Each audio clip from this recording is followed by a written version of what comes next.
Welcome to Loaded Talk. I am the third most popular candidate, Frank, and along with me is Captain Charlie Esquire. Hello, planet Earth. I guess that's your go-to greeting then. We'll actually talk about interplanetary stuff a little bit today, I believe. So I forgot to pull it up. I have some excitement that I accidentally did the other day. Hold on, don't switch over yet. I forgot to even do it. I accidentally pissed off Nigeria. So, it was an accident. But, so, Nigeria right now is having, democratic elections for the first time in a long time, And, I guess, so the U.S. is involved in it somehow. No. Well, officially, keeping it nice and legal and all that kind of legit, Right. U.S. with our legit elections. All right, let's do this. Okay, so basically, Biden tweeted this thing out, or his account. He doesn't know how to use Twitter, but his account posted, "All Nigerians deserve a chance to choose their new leader through a free, fair, transparent, and peaceful process. As election day nears, I urge the political parties and candidates to live up to their pledge to respect the election results and support a peaceful transition." To which I replied, "I'm just going to miss the prince. We were working on this deal where he's going to send me $279 million for helping him out. Hope this election doesn't screw that up." And so, ends up, Nigerians I know they're a proud people, but they did not find that funny at all. I got called a fool in 3 different languages. Wow. Yeah, I had to look it up some of the time. I was like, okay. Nice. Yeah, I was sending likes out because some of their insults were good. Can't pass that up. Yeah. Well, I think some of the people were unaware of the Nigerian prince scam, which of course I don't even think comes from Nigeria. It's just it's Nigerian prince. That's what's written on the paper all the time. But a bunch of people said something to the effect of, it's that greed in your heart, like that. And that is why you're able to be tricked and you'll always be a fool, is because you live with that greed in your heart. It's like, yep. You got me. It's the 7th time I've been had by this scam this year. But anyway, so that's for days. For days, I kept having bloop, bloop, bloop, bloop, bloop, bloop. Because I've had, I don't know how many people replied. I forget, but hundreds of people. Some of them weren't angry, but a lot of them are angry Nigerians. Yeah, some of them called me a Klansman. Wow. Yeah. I think they were talking about, some of them were talking about stereotypes, so you're probably a school shooter, and, tweak the headphones there. It was like, you're a school shooter and a Klansman, and, you're married to your sister and all this kind of stuff. And it's just like, wow, y'all don't take jokes well. but yeah, I think today is when the election results come in. Did it already happen, I wonder? I'll look real quick. But I guess, yeah, we're overseeing it to make sure it happens legally and there's no coup. And let's see, Nigerian election. They're ahead of us, so if it is today, it should be done. Sorry, I'm curious now that I've angered that nation to see what happens. Was held 25. Oh, incumbent APC president. Oh, so the incumbent guy. Muhammadu Buhari. Oh no, he was term limited. Just tell me who won. Votes are counted after bitterly. Yeah, just tell me who won, NPR.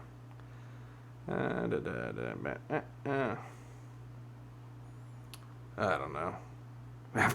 After the gunmen left, many searched the ground for their belongings. I guess it didn't go that smoothly. Surprise, surprise. Yeah, I thought we'd really straighten that out. We're good at that.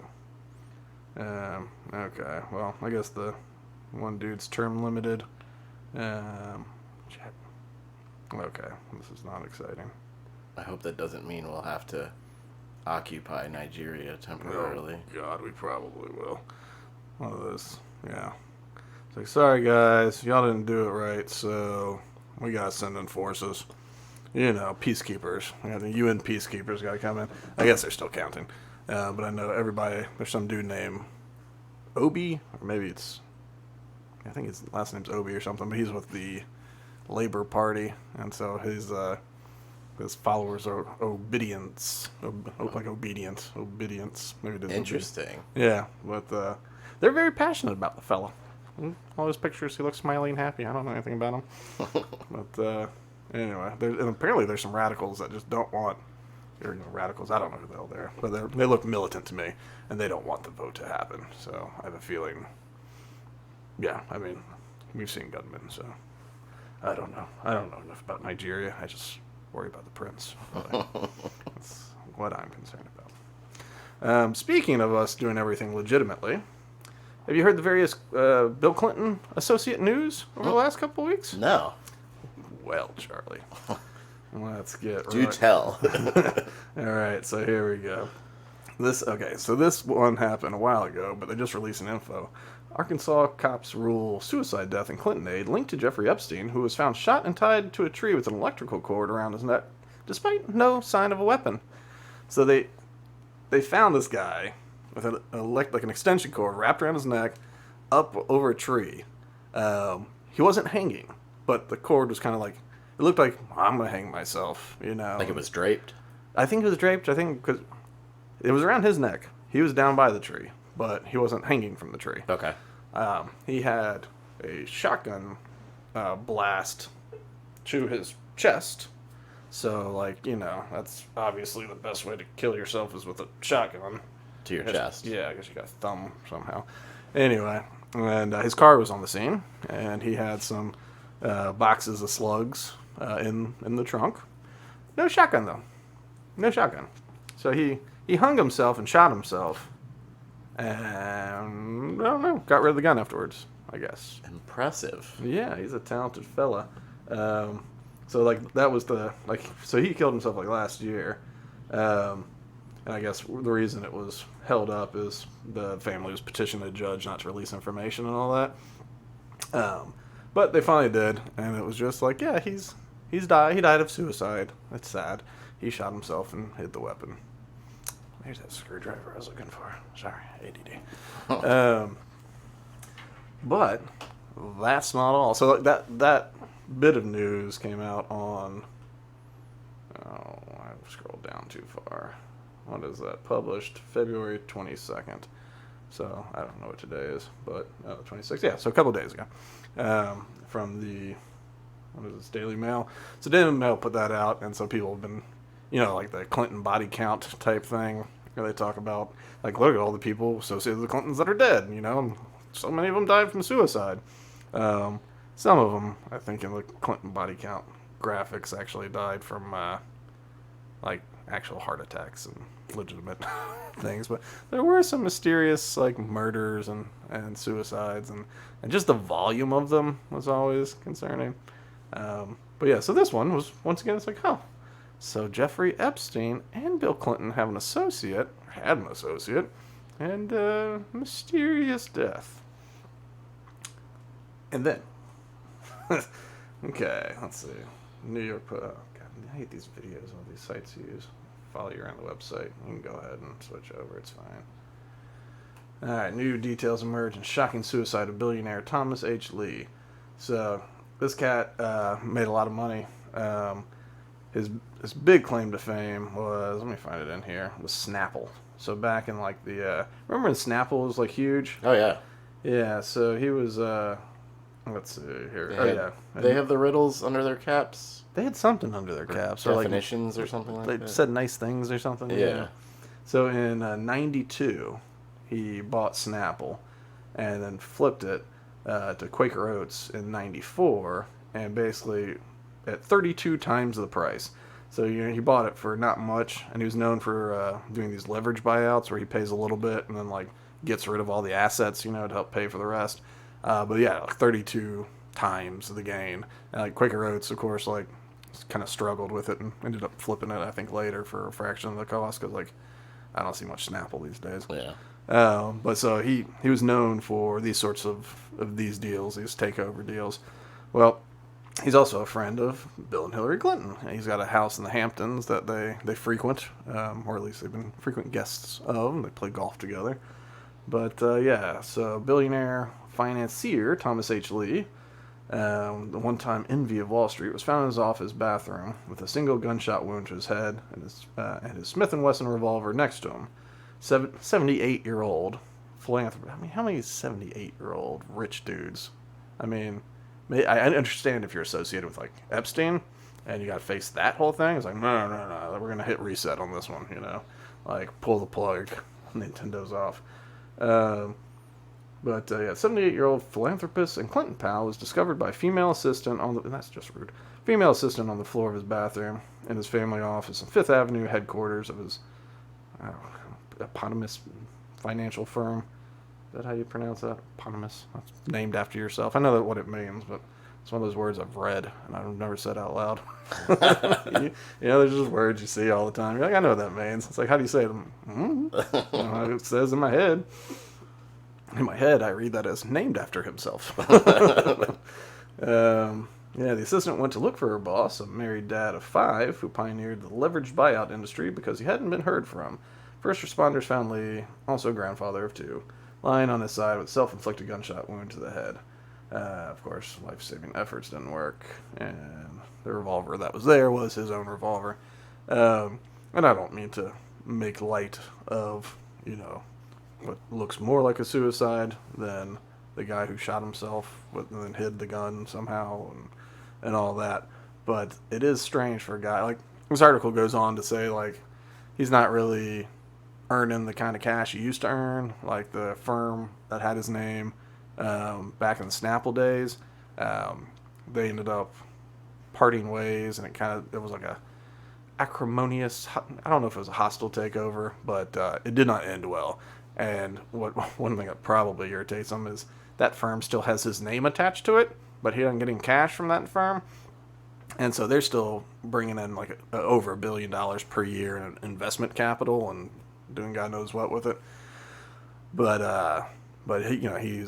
he brought in, I forget. I mean, it's like a couple $100 million or a few $100 million, which I guess, I could see someone going, well, he ain't what he used to be. It's like, yeah, but he's also bringing in like $500 million plus in investment cash and and he's like still earning gains. It's like, well, the gains aren't what they were, they were. It's like, oh, so you're not making 32 times the money, but you're still positive, and you're playing in the world of hundreds of millions of dollars. I don't think it's some sort of like, oh, I've done it now. I've lost all this money.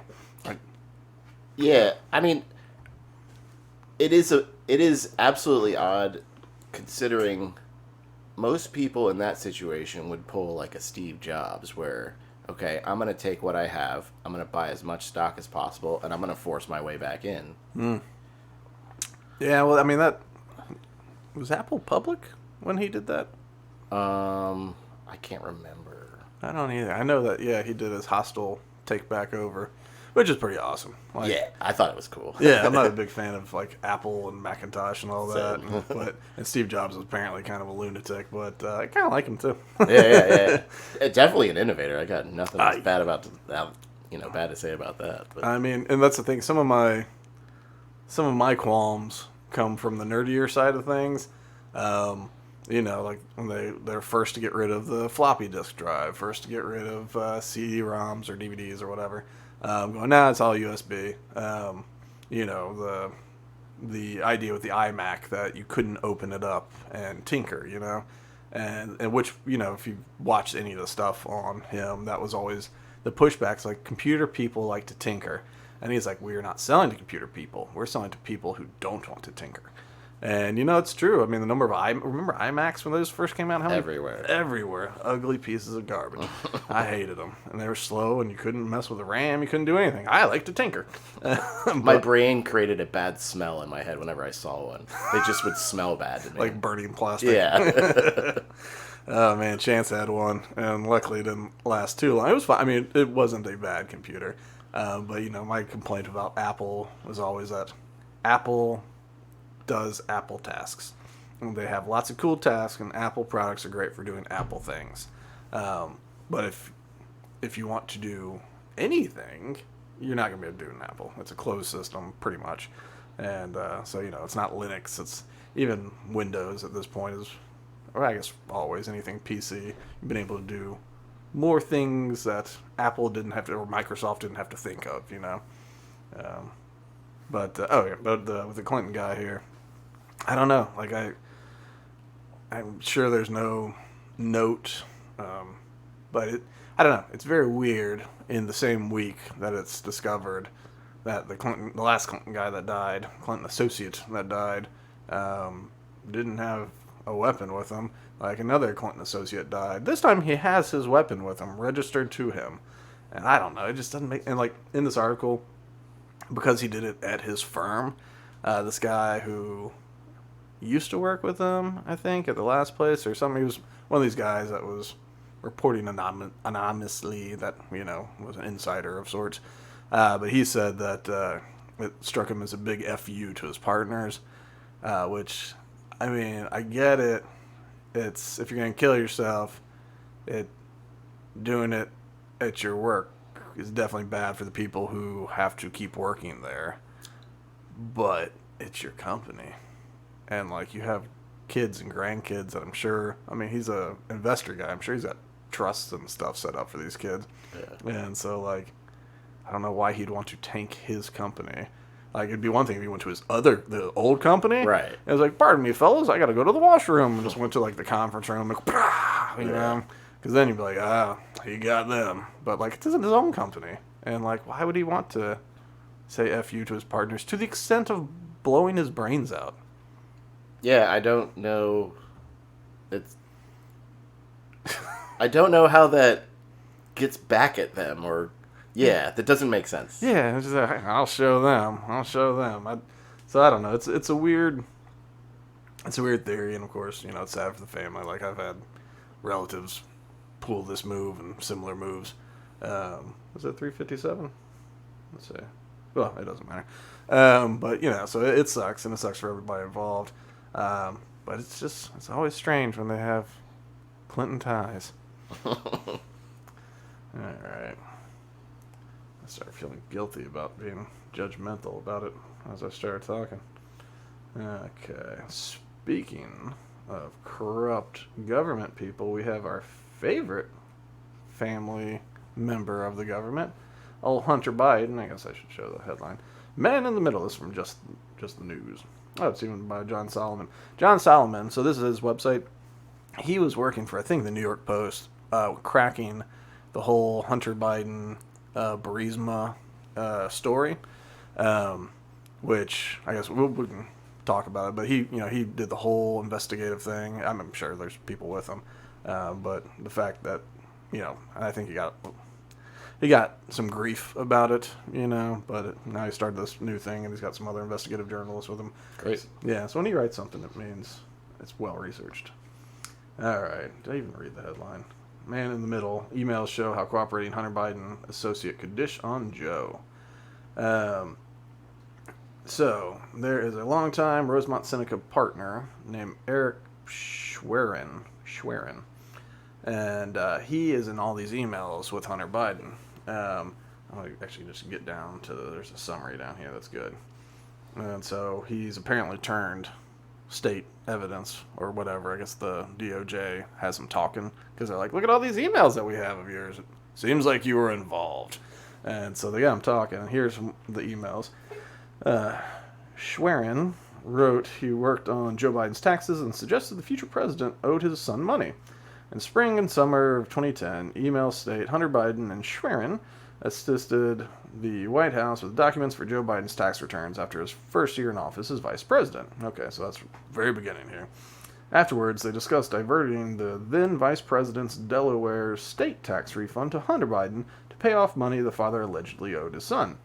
I am depositing it in his account and writing a check in that amount back to you since he owes it to you, Schwerin wrote to Hunter Biden in June 2010 about the tax refund. Don't think I need to run it by him, but if you want to, go ahead. And so, one of the big things about Hunter Biden's stuff is, a lot of people, it's just, I don't care. But, people say, like, it's a corrupt kid, right? And they'll say, look at the Trump children, and they point to, I don't even know, like, there's a lot of Trump children, and they all do things, and they're all, like the Trumps, their business model has always been make money on the Trump name. You know, that's like that's the whole thing. Like they built buildings, and after that they licensed their name. So like when Donald Trump was president, I'm sure they, I don't know, I'm sure they slapped their name and got speaking fees and whatever. It's all that, you know, crony crap that happens with everybody. But people say it to kind of divert from Hunter Biden. Like, what does it matter? It's his son, you know. It's his son. His son's an adult, a separate person, but they treat him like a child. They say it's a separate person. It's not Joe Biden. Joe Biden's not corrupt. Hunter Biden is just kind of a loser and a crackhead. But if they commingled funds, that is where the problem is. And so with this, it's like, okay, you know, you owe Hunter a good amount of cash. And later on, there'll be something about, you know, like Hunter pay, like in the some of the emails that came out, you know, Hunter's paying tuition for other kids, and like he pays lots of house bills, and he pays for all this stuff, where it's like Joe Biden's house bills, and here later, you know, he'll fix up the house. So it's you know, if he and his father's finances are all intermingled, then it makes it a real gray area of like, well, whose money was it? I mean, it's Joe Biden's name, and y'all share an account, y'all share expenses, y'all share all sorts of stuff. Share photos of. Did we talk about that photo that one time Joe Biden sent Hunter a text that was just like, hey man, I need you to do something, or hey, how you doing, or whatever. And so I guess he was mid coitus, and so, you know, he sent this picture back, a little selfie of him with, you know, this girl bent over in the dog style. But he's just sent a picture back like, boom, like, this is what I'm doing, Dad. Good for you, son. Interesting reply. Yeah, like, who the hell would send that to their dad? Like, I guess it's not as weird as a daughter doing it, but it's still weird. Like, I would never do that, ever. And I don't know anybody that would. Seriously. Like, I don't know one person that has that kind of relationship with a parent or older relative of any kind, or any. There's probably some like bros that would send that kind of thing to their bros. Right. Yeah, but that's as far as I can figure it out. Anyway, I got distracted. All right, so we've got number 2. Schwerin wrote an email suggesting Hunter Biden paid some of his father's expenses. Oh, there we go. In July 2010, Schwerin wrote an email entitled JRB Bills, using the future president's initials as listed. A series of expenses from Joe Biden's lakefront home in Wilmington, Delaware, that Hunter Biden allegedly paid. Includes $1,200 for air conditioning at my mom's cottage, and another $1,500 to paint the back wall, $500 for shutters, $2,600 like the magazine, for building or repairing a stone retaining wall. So, you know, I was like, all right, he's paying for the maintenance on his dad's lake house and paying for repairs. Like, well, okay, I mean, good son, nice thing to do, okay, but still getting a little gray.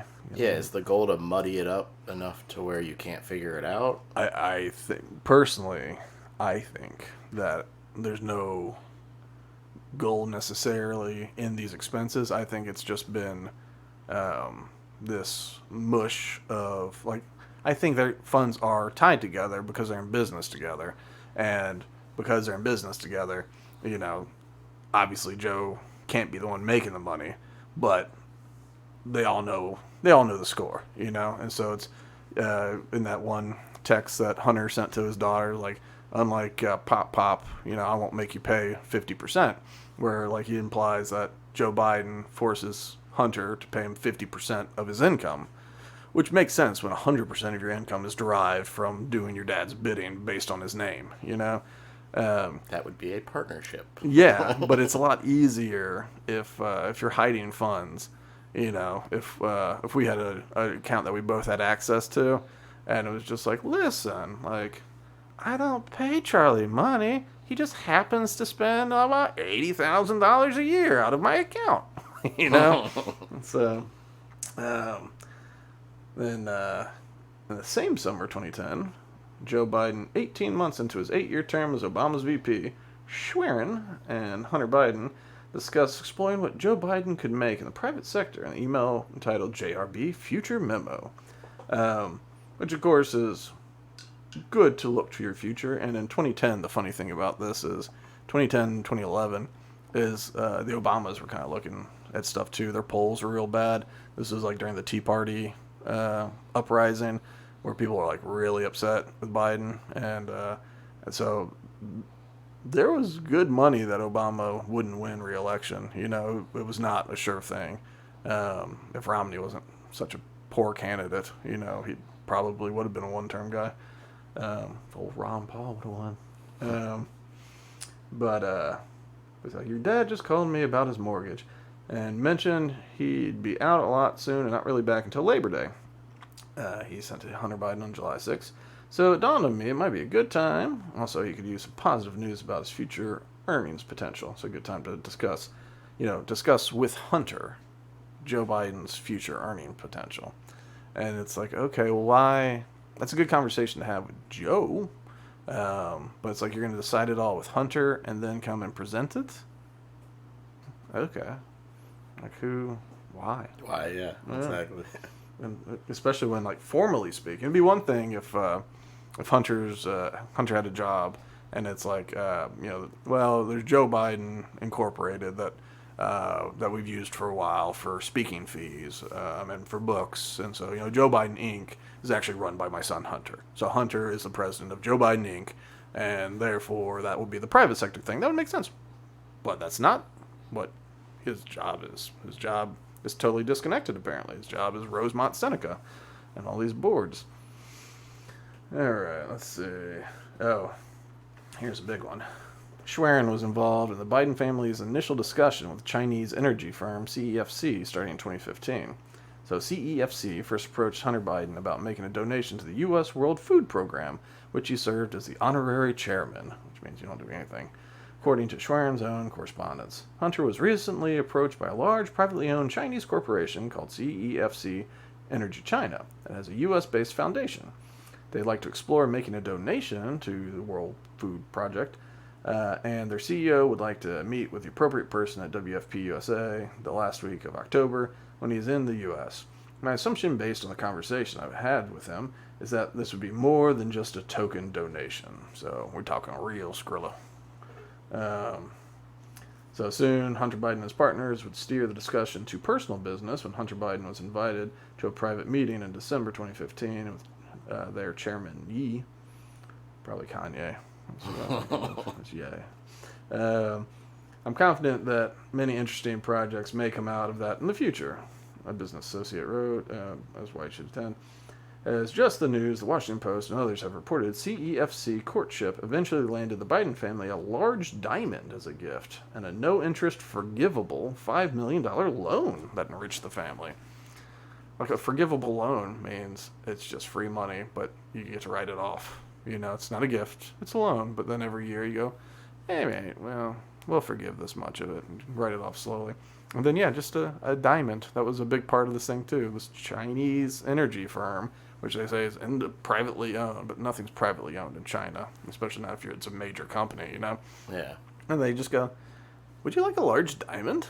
It's like, I would love a large diamond. Thank you very much. And and of course it didn't get reported and all that. And I think somebody was looking for the diamond, maybe in Hunter's divorce or something like that. And he's like, what diamond? Oh, more diamond. In which he very well could have lost to a hooker. I assume he's lying, but he could have lost the diamond to a hooker. It is possible. So maybe he's honest about that. He's surprisingly honest with the hookers. Like, the videos that he takes. Is it just because he's high on crack? That probably helps. But these videos come out, and from his laptop, of course. And, he's just hanging out with these hookers and smoking crack, and, he'll talk about all sorts of stuff. And he's just like, well, yeah. He talked about losing. He's like, well, I lost the laptop in the past. I think maybe the Russians got it. And so the hooker was filming. It's like, well, why would the Russians? It's like, because who my dad is, my dad's probably going to be president. And, it's like, oh. It's like, yeah, to get another laptop. And he's just like, I think I lost a laptop to the Russians. But he'll talk about, his name and his pool with his dad. He he hasn't gone as far to outline the business structure, but I'm not sure that he understands the business structure. He shows up to get the sacks of cash, you know. But yeah, when it comes to him and his hookers, he's very honest. All right. Let's see. Oh, here's another relevant one. Schwerin warned Hunter Biden he had undeclared income from Ukraine, on which he owed back taxes. So 4 days before Donald Trump assumed the presidency, Schwerin warned Hunter Biden that he had not paid taxes on approximately $400,000 he had been paid by Ukrainian gas firm Burisma in 2014 and needed to file an amended return. In 2014, you joined the Burisma board, and we will still need to amend your 2014 returns to reflect the unreported Burisma income. That's approximately $400,000 extra, so your income in 2014 was close to $1.25 million bucks. Which that caught the attention of investigators because it also described other transactions as quote-unquote phantom income. And yeah, he issued a statement saying he knew it was under investigation for tax stuff. Oh, here's a good one. We might wrap up on this one. Yeah, so several emails on the laptop turned over to the FBI chronicled instances in which Hunter Biden and his business partners monitored official actions or speeches by then Vice President Biden to conjure up business ideas. Schwerin engaged in an email discussion about one such opportunity, which targeted a Russian oligarch. Shortly after, Vice President Biden gave a speech in 2011 in Russia that mentioned the U.S. aluminum firm Alcoa. Hunter Biden pitched an $80,000 business deal to Alcoa to research controversial Russian oligarch named Oleg Deripaska, who also was in the global aluminum business. So basically they pitched like, hey, you know how like you're an American aluminum company? Well, there's a big Russian firm here. And why don't we investigate whether it be fruitful for y'all to do business together? We'll look up the head guy, tell you all about him. Just $80,000. And so, you know, it's showing that one of the business strategies for Rosemont Seneca was Joe Biden's actions and speeches and then flipping that for personal enrichment. And so when you add that to like the 10% for the big guy, when you add it to, 50% to pop and all that kind of stuff, it's just like, okay. And even when they signed a deal with, I think, the Chinese energy company that was talked about in here, Hunter rode over on Air Force Two. Like, Joe Biden was in official capacity flying to China to talk about whatever the hell. And then Hunter Biden just tagged along. He's like, well, I'll just want my kid around. And he's like, okay, that's cool. And then, like, within like a couple of weeks or something, this deal was inked. So it's like, well, he obviously flew over on Air Force Two to sign an energy deal, or a deal where an energy company in China is paying Hunter and Joe. And then in Ukraine, there's energy company paying Hunter and Joe. Allegedly, of course, all these things are allegedly. Well, they're definitely paying Hunter, but allegedly 10% for the big guy. And also Russian. You know, you got Russian aluminum. There's the mayor of Moscow gave Hunter, I forget, $1 or $2 million or something like that. And so that's the challenging part to all this, is that obviously there's some tension in Ukraine involving Russia, and there's some tension in China. And our chief executive was getting personally paid by all three nations. And so it's just like, okay, well, I guess everything can be trusted, right? And this is just to broker deals between U.S. companies and their respective country companies? It was different for different ones. Like, so that one was about, the aluminum one was kind of a working together type thing. Burisma, they just put them on the board. So Burisma's a gas company, natural gas. And so they just put Hunter Biden on the board and paid him, I forget what it was, something crazy, like $50,000 a month or something. Wow. To be on the board. Yeah, he had no experience in energy, no experience in anything. And he's a crackhead. Yeah. And Burisma is like a big energy firm. And around that time, like, for Burisma specifically, being Ukraine, like, Obama named Joe Biden as his chief guy on the ground. Like, Joe Biden's in charge of Ukraine. And we sent at least it was either a billion or a trillion or something. It was a massive number. Maybe I guess it probably wasn't a trillion, but it was like a billion or 100 billion or whatever. But we sent like $1 billion in humanitarian aid to the equivalent of like Bank of America. I forget the name of it. It's like Privat Bank or something like that, or some bank. But the head of that bank also may have been a founder of Burisma or something like that. There's some overlap. But the funniest part about that money is it went over into that bank account to then be dispersed to Ukrainians and all that. Instead, it just went away. No one can find it at all. Like, not one person knows where the money went. It left that bank, and then kind of just went, and it's just gone. We just sent $1 billion into a black hole. And, yeah, and then after that, Hunter Biden started getting paid. So, and that guy that owns the bank, he wasn't allowed in the United States because he's like a criminal, allegedly. But he was banned from travel to the United States until we sent that $1 billion through his bank, and then suddenly he can come back over and party because now he's a good guy. So, just business as usual. I might jump to this other thing just while we're talking about that. So, speaking of all of our good work over there, Biden just visited Ukraine and promises new military aid during the historic visit. So it was about 1 year after the invasion. So he goes to Kyiv, and he gets all his pictures taken where, Zelensky's still wearing his green fatigue type stuff. Like, that dude he's just constantly at war, and he just doesn't have time to put on a suit or change or even put on a different pair of clothes. He's just got that one pair of military style casual clothes. So he opened up his closet, it's just one set hanging. Yeah, just one hanger. But Biden said there's a $500 million worth of additional aid coming Ukraine's way. Yeah, it'll include artillery ammunition, anti-armor systems, and air surveillance radars to help protect the Ukrainian people from aerial bombardments. Like, how is this not? I mean, Russia says they're already at war with us, and they're right.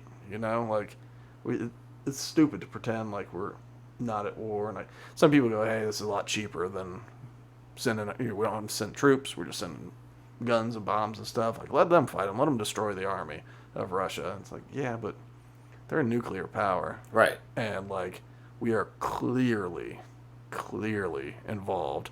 And at what point do they just say, yeah, we're at war with America because of all these things, and so now, domestic strikes are on the table, And maybe that's foolish, maybe, but some say that Putin's got a brain tumor, and maybe he kicks it, and the next guy wants to be real strong Russia, I think this is his last battle, so to speak. Yeah, might be. Freedom is priceless. It is worth fighting for as long as it takes. And that's how long we're going to be with you, Mr. President. As long as it takes. Biden tells him, as long as it takes, we'll be with him. And, of course, part of freedom is if there's a political party that opposes the president, you have to ban that and you make it illegal. And if there's a religion that's kind of problematic, you need to ban that and you make it illegal.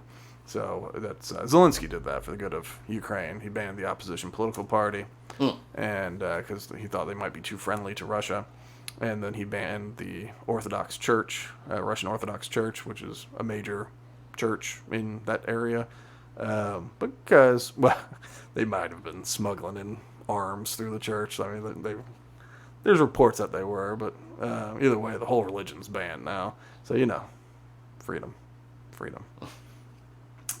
This is the best part. This all seems familiar, like we've seen this before. But I wouldn't worry about that.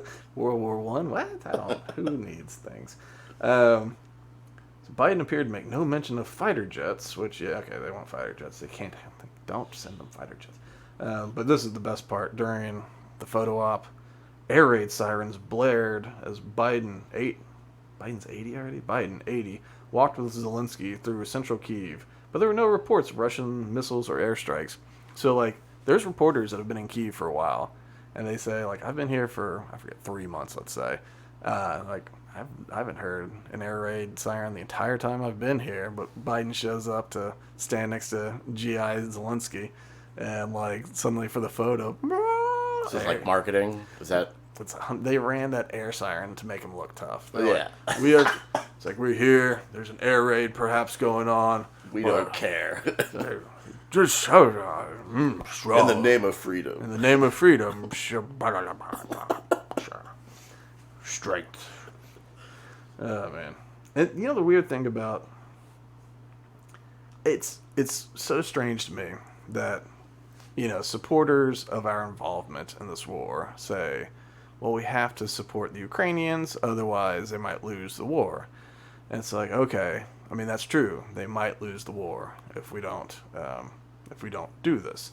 But a war going on for 2 years versus like 6 months or whatever, a lot more people die over the course of 2 years. And like, look at how much of Ukraine has been destroyed. And I know that like BlackRock has been over there, that they're going to help invest. Of course they are. Yeah, they're going to help invest the money, which comes from somewhere. And so, like, basically, the U.S. money is going to be committed to rebuild Ukraine, and BlackRock's going to help with all that, with all the investments to help it grow. But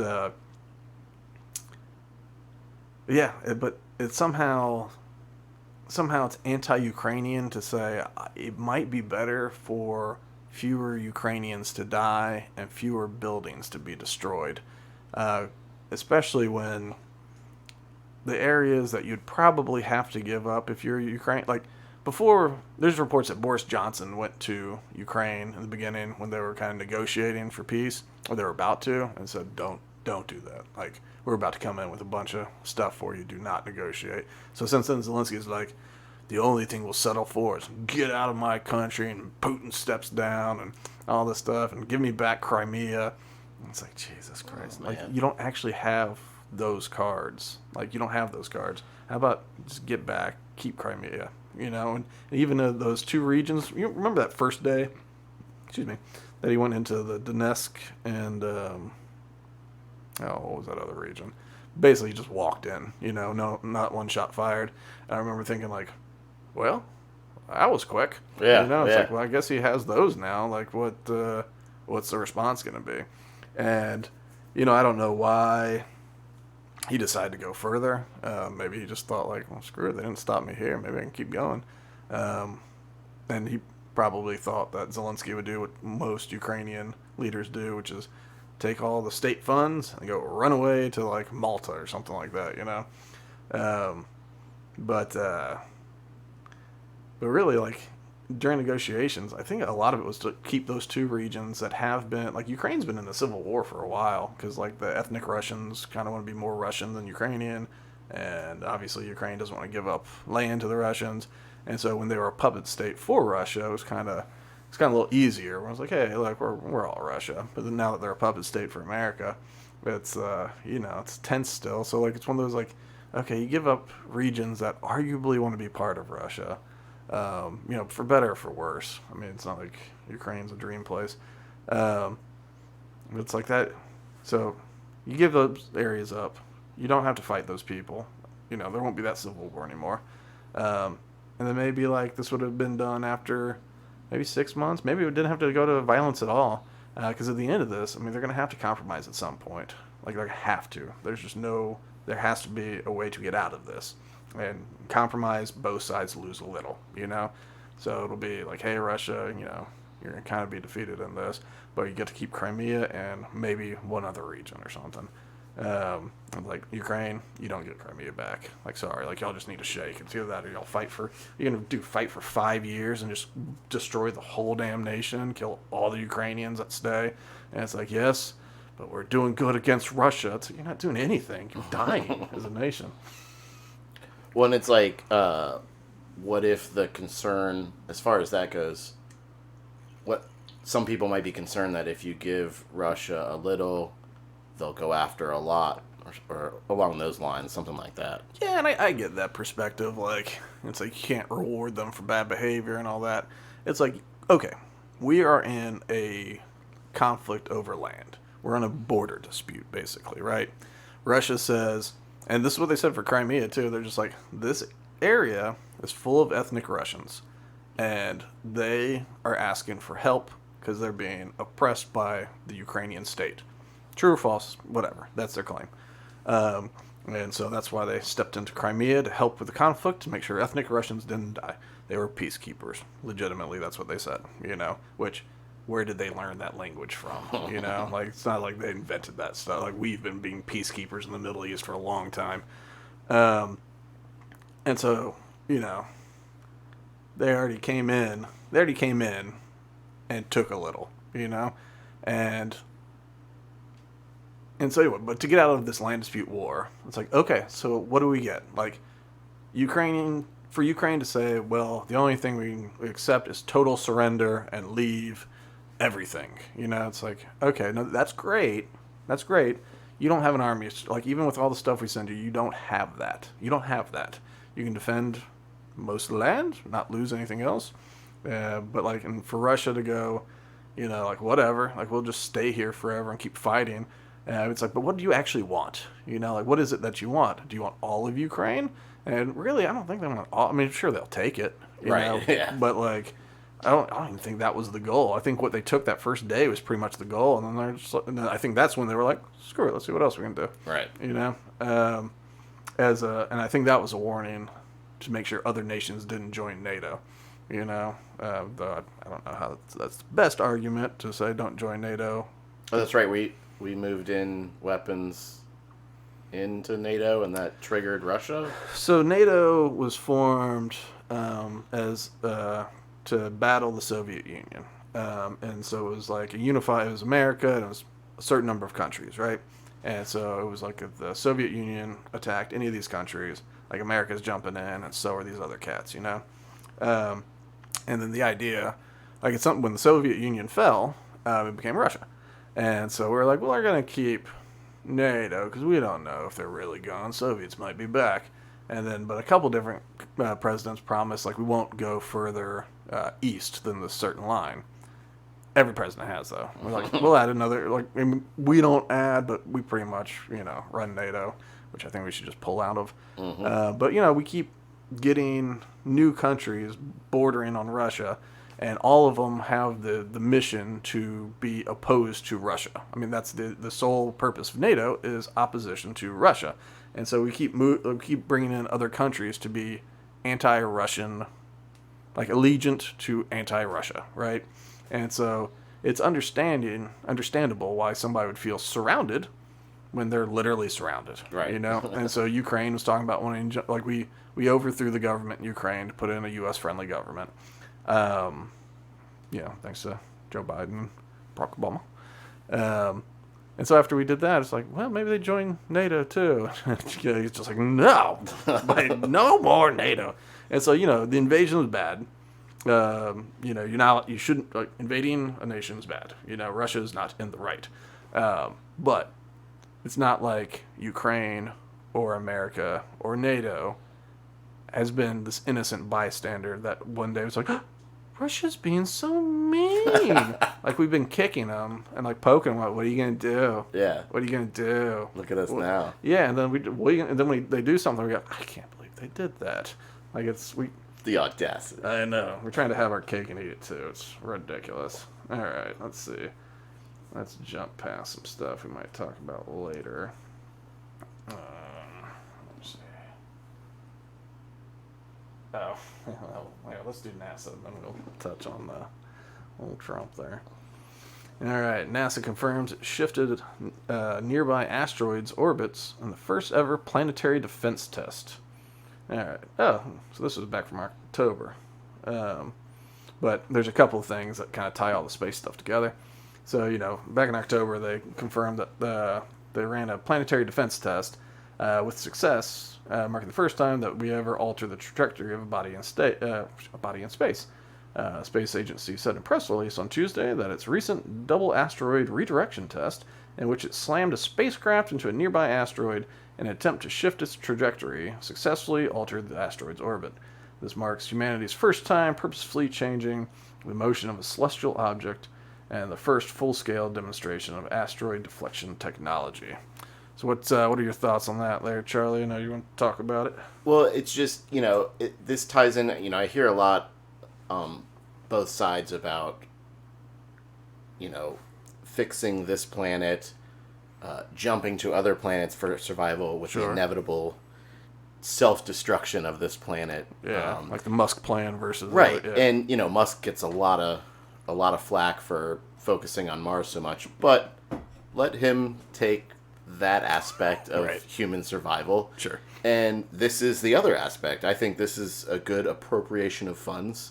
They don't go into detail as far as how much it shifted, but it only takes a little bit in space. Yeah. So I just think this is a win for the home team, so to speak. The home team of Earth. Yeah, my only concern is just I mean, obviously this test went well. I just don't want us to get cocky because, I don't know how much we really know what we're doing. Exactly. It's definitely a test. Because, we deflect it, and it's hey, it missed Earth, even though it was going to miss Earth, but we kind of deflected it to test it. It's and then it hit, Titan, the moon Titan. It's and what did that do? Well, it disabled the planet, and now we've disabled the solar system. Right, or if it causes ricochet, and now you've got multiple bodies you weren't expecting to have to manage. Now you're managing those. Yeah, because it's just oh, good, we missed. It's in a vacuum, in this vacuum, it looks good. It's what happens over there? It's that'll go over there. But this, I sent that over, and it reminded me of something else that just popped up this year or this week. Something that kind of goes along with my concern of them not knowing what they're doing. So, the James Webb Telescope? Mm-hmm. All right. So, the James Webb Telescope detects evidence of an ancient universe-breaker galaxies. It detected what appear to be 6 massive ancient galaxies, which astronomers are calling universe breakers because their existence could upend current theories of cosmology. The objects date to a time when the universe was just 3% of its current age, and are far larger than was presumed possible for galaxies so early after the Big Bang. If confirmed, the findings would call into question scientists' understanding of how the earliest galaxies are formed. These objects are way more massive than anyone expected, said Joel Leha, an assistant professor of astronomy and astrophysics at Penn State. We expect only to find tiny young baby galaxies at this point in time, but we've discovered galaxies as mature as our own in what was previously understood to be the dawn of the universe. Apparently a big part of how they figured it out. Oh, here it is. The redness in astronomy. So they're a bright, unusually red is what the light's coming through as.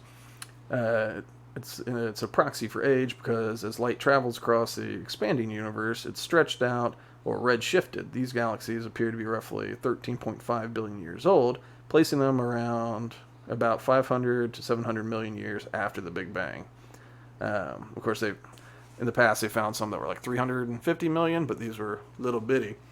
And it's always strange, and I might get this totally wrong, but with space, one of the dimensions is time, and time is, a literal, length by width times height times time.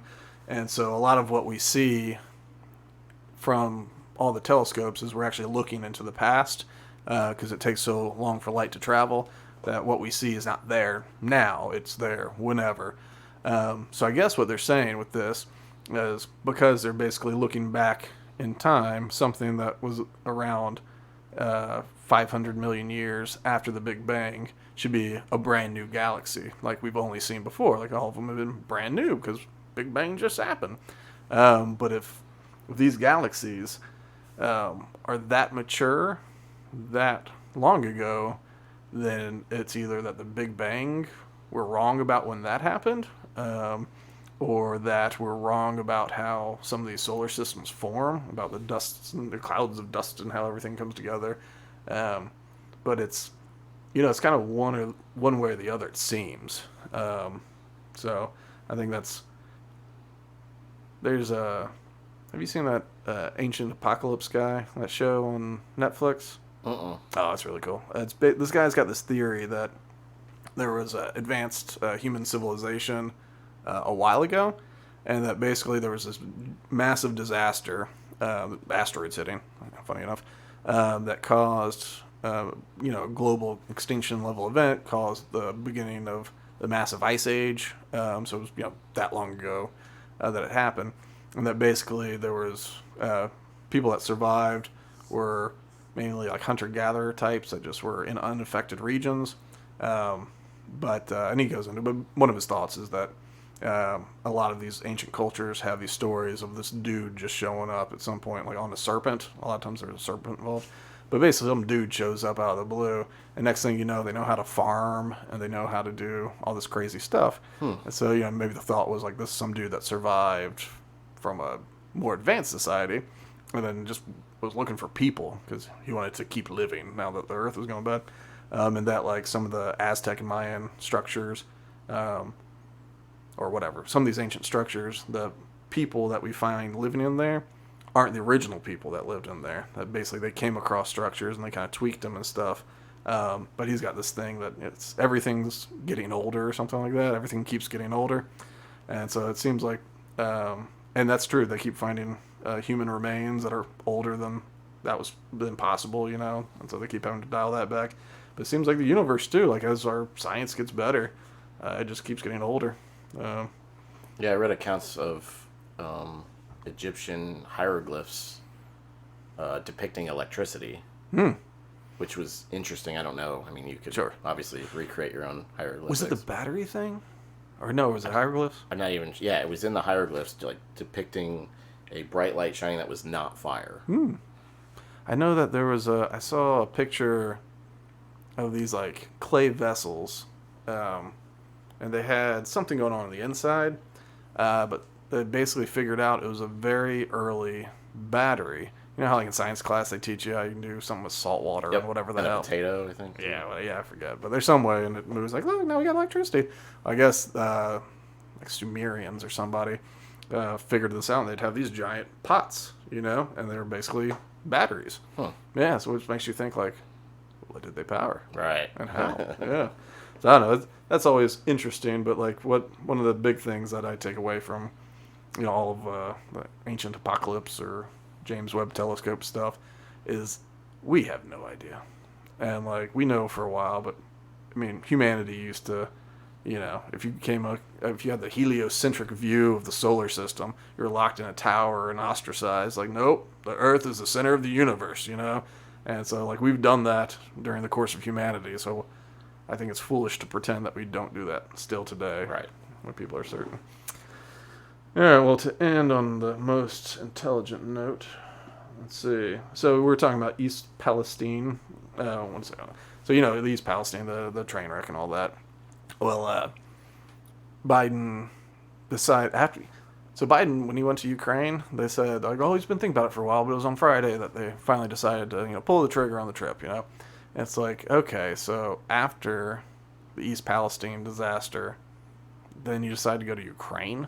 It's like, okay, I guess that helps somehow. Not that the president can help clean up anything, especially that doddering fool.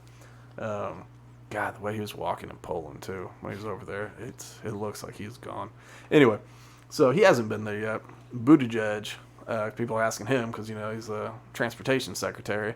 He's like, well, I'm letting these independent bodies do. I'm trying not to get in the way, but it'll be time to talk legislation and policy, and that's when it's appropriate for me to go. So he went, I don't know, a day or two ago. But, of course, who beat both of them there was Donald Trump. So, like, Trump has thrown his hat in. He's running for the Republican nomination. And so he goes before all of them, and he shows up. You can go ahead. He shows up there with all these Donald Trump bottles of water. Let me see. So he's got Trump brand water. Let me see if they talk about it here. Whatever. But I wouldn't expect anything less. Oh yeah, he was just like, look, he's like, I'm bringing tractor trailers full of bottled water. It's Trump water. It's very great water, and some not as good water. But we had to. But it's tractor trailers. But he did. He said, like, I got the great water, the great Trump water, and we got the lesser water. But so he's like, I brought some of them in planes. We have some now. There's tractor trailers coming. And so he went around shaking hands with everybody and doing that whole thing, Somebody asked him, he's like, what's your message to President Biden? He said, get over here, or something like that. And this is actually probably the smartest thing that Trump has done for his reelection effort so far. I mean, he's just been like hanging out on Truth Social, like talking smack about like DeSantis and whatever, and it doesn't really seem to matter. But this was actually smart. So after shaking hands, he buys a nice array of McDonald's for all the residents. So he goes in, let's see. Former President Donald Trump ordered a nice array of McDonald's for first responders and residents of East Palestine, Ohio, on Wednesday, and declared he knows the menu better than anyone in the restaurant, including the employees. Hello, everybody. What's your specialty today? The 76-year-old former president told the woman running the register at the crowded eatery in town that's been on edge, blah, blah, blah. The dad joke was followed by Trump complimenting the nice, beautiful looking group of people. Look at these people. Most beautiful people I've ever seen. Behind the counter and in the kitchen of what is known to be one of his most beloved fast food joints. So I know this menu better than you do. I probably know it better than anybody in here, Trump told the McDonald's employees before indicating that he would take care of meals for the town's police and fire department and everyone in the restaurant. Knock it out fast for us. We'll be eating on the plane, hungry Trump requested. Yeah, so he went in there and he basically was he paid for everybody's food, and he picked up the tabs for like lots of people for McDonald's. It's funny. There it is. Yeah, earlier on Wednesday, Trump announced. Oh wait, no, that one. We go to where's the thing with the water? Yeah, handed out 13 pallets of Trump-branded spring water. I mean, 13 pallets is a lot of water. That's a lot. But yeah, Trump-branded spring water. I'm sure it's that same branding that we all can do, where you just pay someone to slap a label on it. Yep. But yeah, I gotta admit, like, as far as smart, I mean, that makes an impact. It's silly, like he didn't do much, but he showed up and he shook a lot of hands and he talked to a lot of people and he said he cared. And then he handed out bottled water, which is, if there's anything these people need right now, would be bottled water. I know DeWine and the EPA guy showed up and they drank some water out of the tap. They're like, see, it's safe, guys, it's safe. It's just, once again, it's like, yeah, this is the reserve water. This right. is, right. Do this again in 6 months when you open up those intakes, then I'll be impressed. Still, like, DeWine, like, was chugging it to show how safe it is. One of the other guys, the EPA guy, was just like, it's so good. But yeah, so I think this is the first time he's looked presidential or, like, serious since announcing, where he hasn't been talking about the last election. He hasn't been talking about DeSantis. Talking a little bit about Biden not being there, which is smart, because he hadn't been there. But this is the first time since he announced or anything where I think, like, okay, maybe he does have a chance to win the nomination. He's very good with timing, that's for sure. So yeah, sometimes he is. He can be. That's the thing. Sometimes he's really savvy. Like, it seems like he's on top of all the marketing and everything. And sometimes he's just so stupid, where it's just like, why, like, talking about the 2020 election or whatever. It's like, it's time to stop talking about the 2020 election, And when you sit there from Mar-a-Lago, sending out on Truth Social that you won the election and you got jobs and all that, it's just like, people are tired of hearing about it. Like, true or false, like, if it's true, it's like, okay, well, you're running against the exact same guys this time. Like, how are you going to stop them from cheating this time? And if it's false, it's false. And it's like, just shut up. You lost, Mm-hmm. Like, so, I don't know. But this is, I don't know. We'll see. We'll see if he can add on to this and see if he can clear the field. Of course, Nikki Haley is in the race now, too, which I think she's running for VP. They all run to win, of course, but with Trump and DeSantis, like, there's just not enough air in the room for everybody else. But I think her thinking might be like, she's a governor, of course, but then she was the ambassador to the UN, so that gives her some international kind of cred. And one of the big knocks on DeSantis is that he doesn't really have much like foreign policy. So I think she's jumping in for to be the DeSantis Haley ticket. And that way she'll be in for the second female VP, but first I don't know, is Kamala Harris, does she have Indian descent too? She has something. Where is she? Oh, who cares? She's far away from cameras where she can't hurt herself. Or Right. She's talking about school buses and stuff. She's always talking about school buses and how much she loves them. And I don't know. That's her career from the Democratic primary for that election till now, like the crash that is her career. I think Tulsi Gabbard single-handedly ruined her life in politics when she, like, during that debate thing, when she call her out for, like, jailing all the pot smokers in California, Yep. and then laughing about it. All of a sudden her numbers just went pew. And then since then it's like, well, now she gets to be VP, and then she starts talking about school buses and whatever the hell, and just with her nervous Joker laugh. Yeah. Yeah. Ugh. All right. Well, I think that's going to wrap us up for this week. You can always go to loadedtalk.com to find best places to watch or to listen. If you do watch and listen, please subscribe, favorite, like, do all the things. We just want you to like us. So once again, I am Frank, and this has been Loaded Talk. What you got? Stay reasonable, planet Earth. Yeah, right. Bye, everybody.